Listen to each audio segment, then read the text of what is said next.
So I'm going to try something a little bit different with 9/6 with your purchases journal. I think it got a little bit long trying to do 9/5. So when you open it up, I'm actually going to put this example in the Google Classroom. When you open it up, it's going to look blank like this. If you want to practice as through 9/6A, feel free to. You do not have to. If you come down here to the bottom on the tabs, if you click on the one that says solution, we're actually going to be working with these 3 tabs right now. So your 9/6A is completed for you. I'm just going to walk you through a few of these instead of going through every single one, just to kind of talk about what you're looking at here. We'll talk a little bit about posting. It's very similar to yesterday. And then the last thing you need to do is you need to do your schedule. This time it's going to be a schedule of accounts payable. So I got this template from the book. Hopefully it's a little bit easier to use than the one I created. So let's just take a look at a few of our entries here. So we have Patterson Appliance. We're on page 412 in the book. Uses a 3-column purchases journal. So this one is a little bit more complex than the sales journal, but still pretty easy. So on January 2nd, we bought 80 12-inch 3-speed oscillating fans from Snyder and Jordan. Okay, so in here, you're going to use your drop-down menu to find Snyder and Jordan. You're going to enter in the invoice number that was given to you. Okay, it gives you an invoice date, which it says dated January 2nd. So one thing to talk about here when it says terms, what that means is if it says net 60, it means the whole amount is due in 60 days. Okay, so that's what net 60 means. This should be a check mark, but when I transferred it to Google Sheets, it turned into this weird syllable. So we'll just go ahead and leave that. And then we need to put our numbers in here. So we owe $1,890. Our purchase was for $1,890. Okay, there will be no general journal for this solution or for this problem either. It's just strictly going to be here in the purchases journal. Okay, on the 4th, this one's a little bit different. Okay, we bought 10 35-pint capacity humidifiers from Simpson & Company. So again, we're going to go here to our drop-down menu, find our correct company, put in our invoice number and our invoice date. Okay, your terms look a little bit different here. Okay, so we have 2-10. What that means is if you pay off your bill within 10 days, you get a 2% discount. So when you're paying out large amounts of money, that 2% can be really nice. And businesses like to do that because it encourages people to pay their bills faster. So you get a 2% discount if you pay in 10 days. Your bill is due in 30. Okay, again, our post reference should be a check mark here.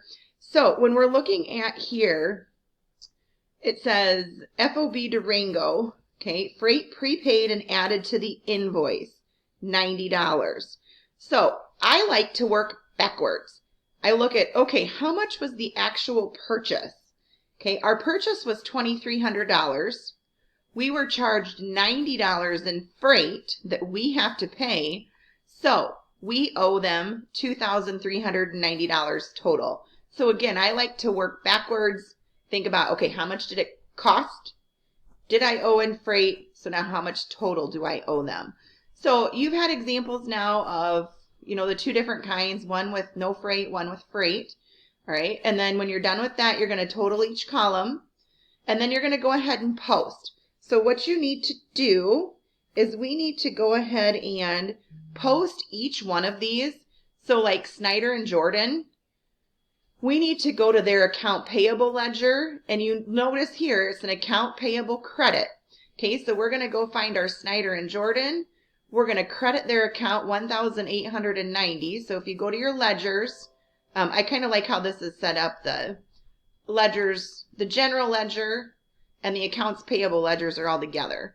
Okay, so we would come find our Snyder and Jordan. Okay, you can see here on January 2nd, from Purchases Journal, page 81. So our post reference will be a P now.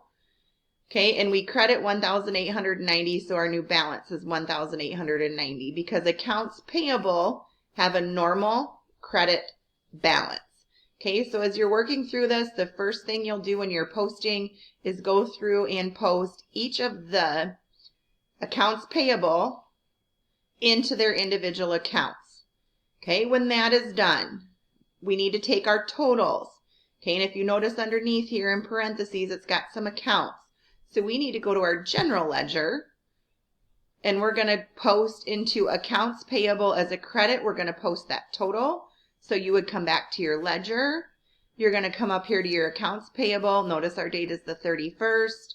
Purchases journal, page 81. We're posting that total in. Okay, and then we're going to update our balance. So back to here. We record 212 because that is the account number for accounts payable. That's just showing, yes, we posted this total. Okay, so then we're going to go back to our ledgers and we will find our freight in. Okay, and it's going to go in as a debit. So if we come down here, we find our freight in. Okay, purchases journal, page 81. It's a debit of $222. We come back here, we put our 514 to indicate we posted that total into freight in. And then we're going to do the same thing with our purchases debit. Okay, we'll find our purchases, we'll put the total in as a debit, and then record our account number in parentheses to indicate that we posted that total. Okay, and then the last thing you need to do is your schedule. So coming back to your ledgers here, you're not going to do anything with the top. Okay, you're going to scroll down until you get to where it says accounts payable. You're going to go ahead and you're going to record each one of these names. You're going to put in their ending balance. Okay, so just like you did last time, but this one is accounts payable. We're going to total it up, and to cross-check yourself if you did it correctly, this number here should match the balance here in your accounts payable. So I will upload this example again. Remember, you have to go through the tabs and click over to the solution. And then I'm going to actually go ahead and post 9.6b right away as well. 9.6b, I'm going to take out the solution, so you're only going to have the working part, will be your assignment for today. Hopefully I will get your exam. I think I'm going to have to do it online. Hopefully I will get that out there for you today as well, so you guys can finish up chapter 9 here shortly. I do have a Zoom meeting, scheduled for 1 o'clock today. It is completely optional. If you feel like you have questions or need help, go ahead and jump on at 1. If not, you are free to just go ahead and work on this and email if you have questions.